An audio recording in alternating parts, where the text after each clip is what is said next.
Hey guys, and welcome to another episode of Yue Eats. Actually, let me take the mask off.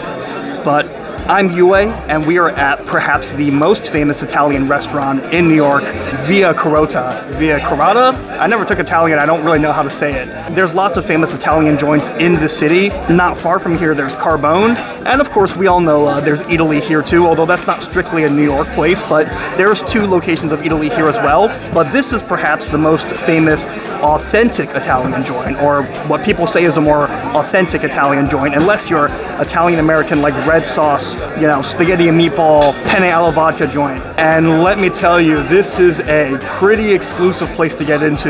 I tried to put down a reservation, but the system just shut down. What's interesting is that the system uses Google Assistant to place reservations, and it said there were just too many requests that it was overloaded. So I just walked right in, and I was lucky. I was able to get a spot at the bar.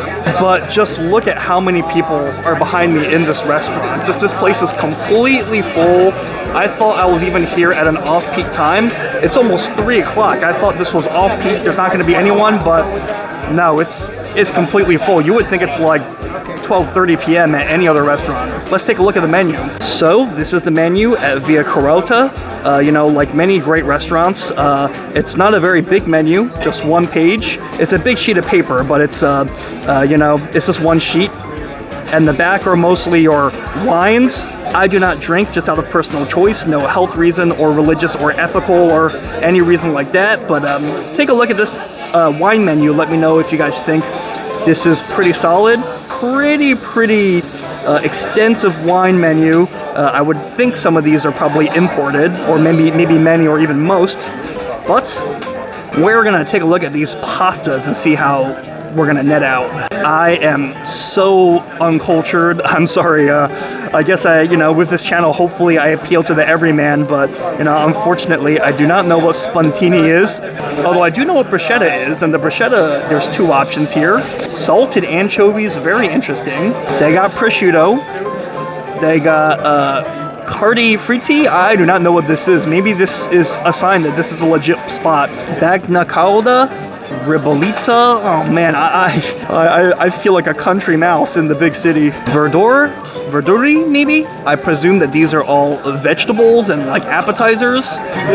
And then we got our pastas in the middle and fish, I believe. Fish and meat. But I hear these two items are to die for, and they are the things to get when you're here.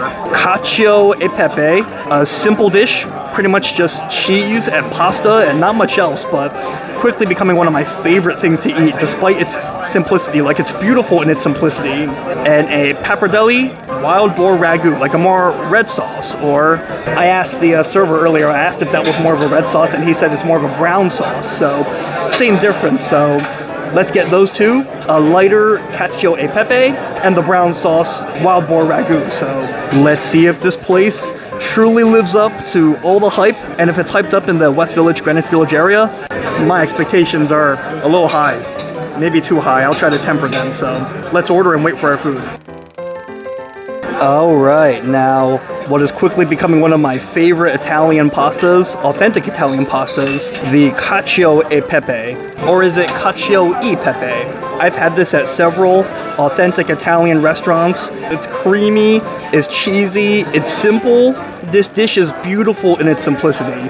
The star of this dish is the freshly grated cheese on top, I believe Pecorino Romano and or Parmigiano Reggiano, and the pasta, hopefully a good quality pasta, not necessarily fresh pasta, but a good quality one from Italy, hopefully, and perfectly al dente. And it's good for the sauce to be, saucy, but not too slimy and not too watery. So, let's mix this a little. Oh man, it smells so good. It has great, fresh cheese flavor. Let's mix this up a little and try a bite. Why don't we? I've never been the best pasta twirler, so forgive me. I think I did a good job this time, though. Looking solid, right? I'll take a few more.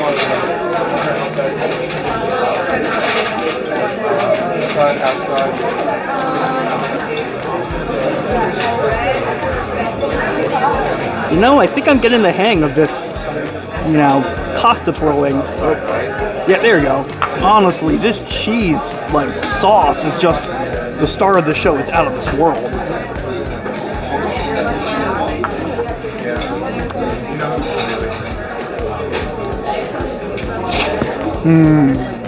The cheese sauce, I mean, it's getting kind of hard to see it now because it's kind of like evenly coated the pasta. Like if I really zoom in, you can see it, but it's almost become like one with the pasta, like symbiotic with the pasta, you might say. This sauce really is like a perfect consistency. It's not too thick like you're eating like a really heavy, like a really gluey sauce. It's not so thin that it's like watery and it breaks and it's, you know, not really adhering to the noodles. They definitely have like this down to a science, like adding the perfect amount of cheese and, you know, pasta water so that it clings perfectly to the sauce. And the black pepper specks as well, you know, not overpowering, although, you know, I would welcome a little more black pepper. I am a fresh black pepper fan. The black pepper tastes fresh and tastes good, not overpowering, but you know what? I kind of wish it were overpowering because, you know, I love some fresh black pepper. Although I wouldn't say all is completely perfect in paradise. I would say my main gripe with this is that the pasta, like the noodles, could be more al dente, I feel. They're a bit soft. Like you really want that al dente chew. And in a dish with so few ingredients, small details make a big difference. The pasta sauce is very good. The pasta noodles, the pasta strands, when you just see how like pliable they are, like that's kind of indicative of, you know, them not quite having that bite to them. Like, you know, you really want that al dente bite. So that's unfortunate. I wonder if it's, you know, I wonder if it's partially a bad day, bad luck, or maybe this is their style, but I really was hoping for more of like a al dente bite, which is one of my favorite things when it comes to these simple pastas. The cheese sauce though is good. Like I have no complaints about the cheese sauce. The cheese sauce is excellent. Like I know it doesn't really look like much. It looks like it's just blending with the noodles, but that's pretty much what you want. You know, despite my thoughts or gripes with the texture of the pasta, the sauce is quite good, so I'm gonna mop this up. All right.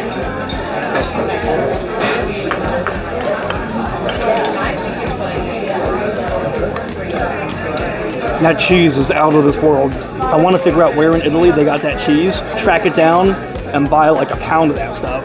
Anyways, we'll eat more of this and then we'll wait for the ragu.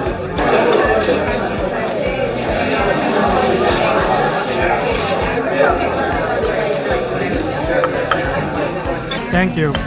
Yeah, he's not here right now. He's doing his Christmas show. All right, now this is the wild boar ragu. And this is more of a red sauce, or I guess a brown sauce. One consistent thing of both dishes, freshly grated cheese on top. You know, I forgot to say earlier that the portions are not the biggest, although the food is quite filling. But that being said, the cacio e pepe, not the biggest plates, and yeah, as you can see, these are the same size, so not the biggest portion as well. But hey, quality over quantity, right? And this, unlike the cacio e pepe, is less like a thin, like kind of like spaghetti noodle. This is more of like a wider noodle, and hey, look at this. It's a wider, broader noodle, but it still looks pretty thin, right? Kind of cool. I wonder if these noodles are handmade, and I don't think I've had wild boar before, so let's give it a try. I wonder if it's gonna be like pork at all. I guess I'll just take like a sheet of it like this, right? Let's try this wild boar ragu. Now that is a thin noodle. This almost would remind me of like Chinese hand stretch noodles, except that those are usually much thicker and chewier. This is like same appearance, but opposite concept. Ooh. Ooh. I just gotta say, the sauces here are just so fire. Let's try another piece of pasta. Yeah, with plenty of sauce. Look at that, it's still smoking a little. I don't know if you can see on the camera. It's still piping hot. Ooh. I'm not home for a little while. Oh man. Wow.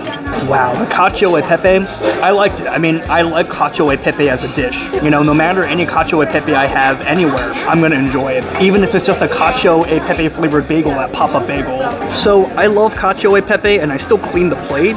But I found the noodles slightly disappointing, you know, too soft, not al dente the way it should be.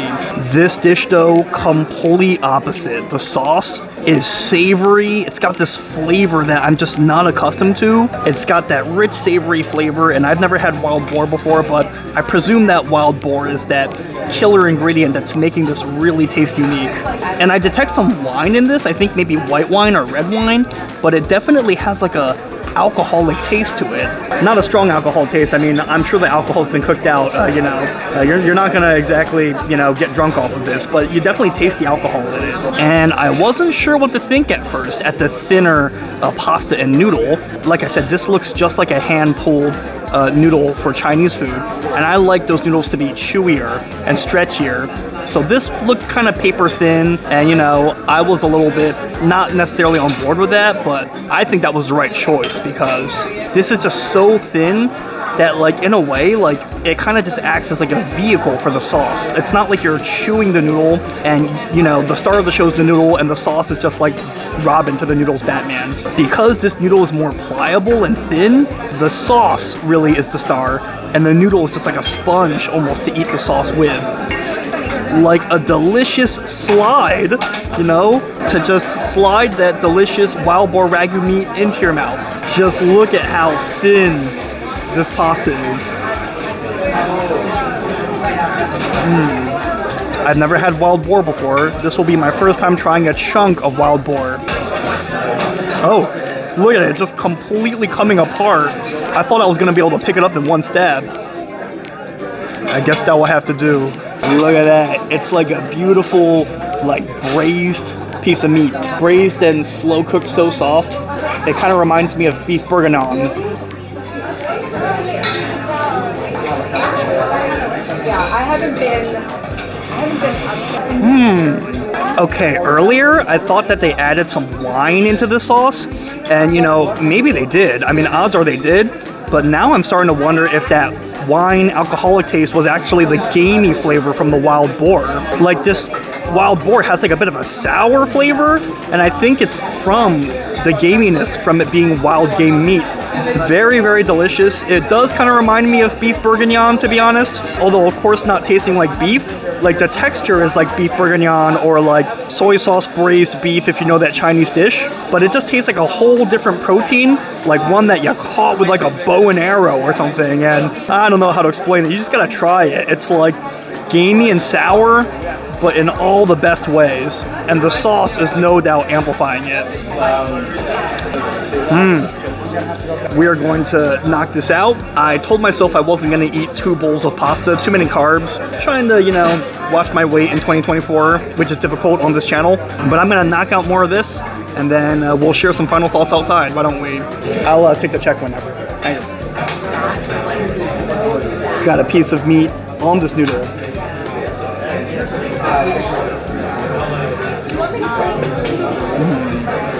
Hey guys, I just finished eating at Via Carota and I stepped outside to share my final thoughts. For the most part, I think I had a positive experience eating there. It definitely was a good restaurant. I thought that both dishes were good.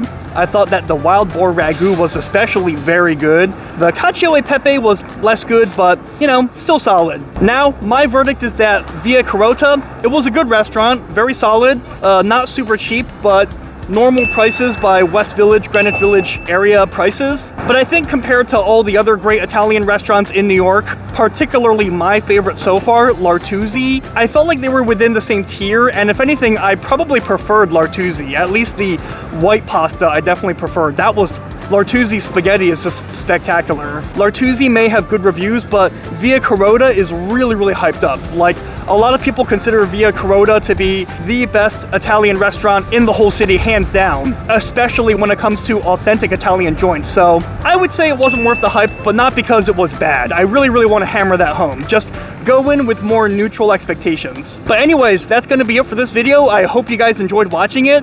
You know, I'm getting really into authentic Italian food these days, so I definitely want to do more of it going forward. So let me know what you think of Via Carota, and if you have a favorite Italian restaurant in New York or anywhere in the world, let me know in the comments, because great minds eat alike. If you like my videos, make sure you like and subscribe. That way you stay up to date whenever I post another video. It's getting really chilly, so I'm gonna hit the road. So until next time, I'll see you later.